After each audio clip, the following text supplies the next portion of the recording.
نحمدہ ونصلی علی رسولہ الکریم اما بعد۔ حضرات سامعین، آج میں حضرت ابراہیم علیہ السلام کے بارے میں ایک واقعہ بتاتا ہوں کہ کیسی حضرت ابراہیم علیہ السلام کو اللہ سے شدید محبت تھی۔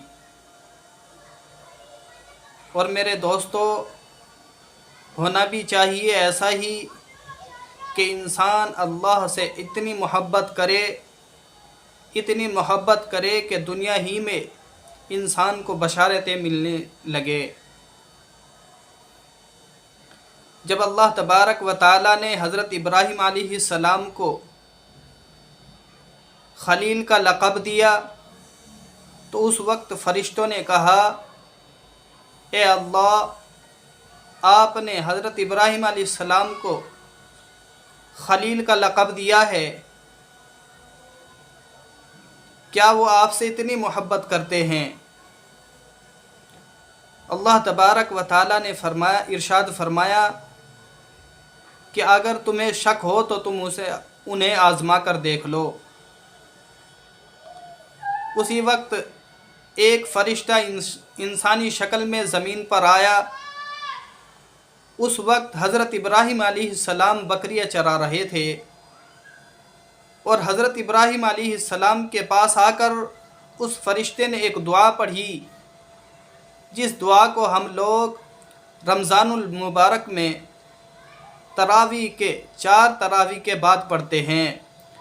سبحان ذی الملک والملکوت، سبحان ذی العزت والعظمت والہیبت والقدرت والکبریاء والجبروت۔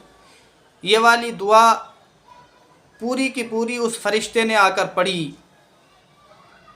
جیسے ہی حضرت ابراہیم علیہ السلام کے کانوں میں یہ آواز پڑی تو آپ ایک دم اس آواز کی طرف متوجہ ہوئے۔ آپ نے دیکھا کہ کوئی انسان ہے اور جو اس کو پڑھ رہا ہے۔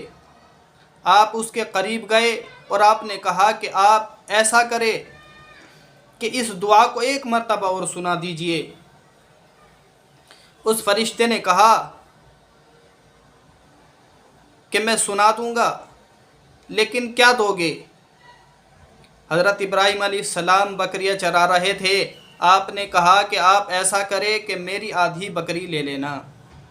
اس فرشتے نے پھر ایک مرتبہ یہ کلمات سنائے۔ حضرت ابراہیم علیہ السلام نے جیسے ہی سنا اتنا مزہ آیا، پھر دوبارہ اس فرشتے سے کہا کہ آپ ایسا کرے کہ ایک مرتبہ اور سنا دے۔ اس فرشتے نے کہا کہ اب کیا دو گے؟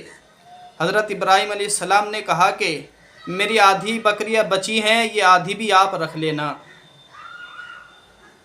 اس کے بعد اس فرشتے نے وہ کلمات سنائے، لیکن جیسے ہی سنائے تو اور زیادہ مزہ آیا، اور زیادہ لطف آیا۔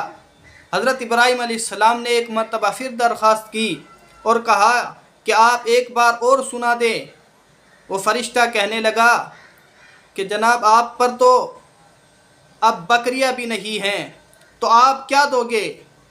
حضرت ابراہیم علیہ السلام نے اس فرشتے سے کہا کہ آپ ایسا کرے کہ تمہارے پاس بکریاں ہیں، تم بکریاں چرانے کے لیے کسی چرواہے کو رکھو گے، اس لیے مجھے ہی چرواہے کے طور پر رکھ لینا، یعنی مجھے نوکر سمجھ کر رکھ لینا۔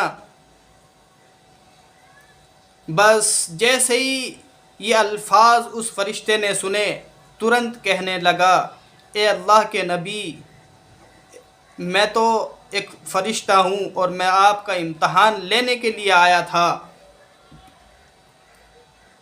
تو میرے محترم دوستو، کیسی اللہ سے محبت تھی کہ اللہ کی بڑائی کے لفظ سنے اور سننے کے لیے بیتاب ہو گئے، کان انہیں سننے کے لیے بیتاب ہو گئے، دل انہیں سننے کے لیے بیتاب ہو گئے۔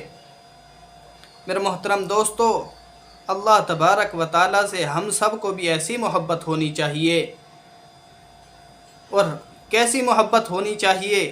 باری تعالیٰ خود ارشاد فرماتا ہے والذین آمنوا اشد حبا للہ، کہ ایمان والوں کو اللہ تعالیٰ سے شدید محبت ہوتی ہے۔ تو میرے محترم دوستو، اللہ نے اس آیت میں یہ نہیں کہا کہ ایمان والوں کو اللہ سے محبت ہوتی ہے، بلکہ محبت کا ایک معیار بھی بتا دیا کہ ایمان والوں کو شدید محبت ہوتی ہے۔ اور میرے پیارے دوستو، جب انسان کو اللہ سے محبت ہوتی ہے، جب انسان کو اللہ سے یہ شدید محبت ہوتی ہے تو اس کی عبادتوں میں رنگ بھر جاتا ہے۔ جب انسان کو اللہ سے یہ شدید محبت ہوتی ہے تو اسے تنہائیوں میں مزہ آنے لگتا ہے۔ جب انسان کو اللہ سے شدید محبت ہوتی ہے، جب انسان کے تار اللہ سے جڑ جاتے ہیں تو یہ تہجد گزار بن جاتا ہے۔ اس وقت یہ اللہ سے لو لگا کر بیٹھتا ہے، اور اسے اس چپ رہنے میں اور آہستہ عبادت کرنے میں اتنا مزہ آتا ہے کہ اس کا دل ہی غیر سے خالی ہو جاتا ہے۔ تو میرے محترم دوستو، ایسی ہم سب محبت کریں۔ وآخر دعوانا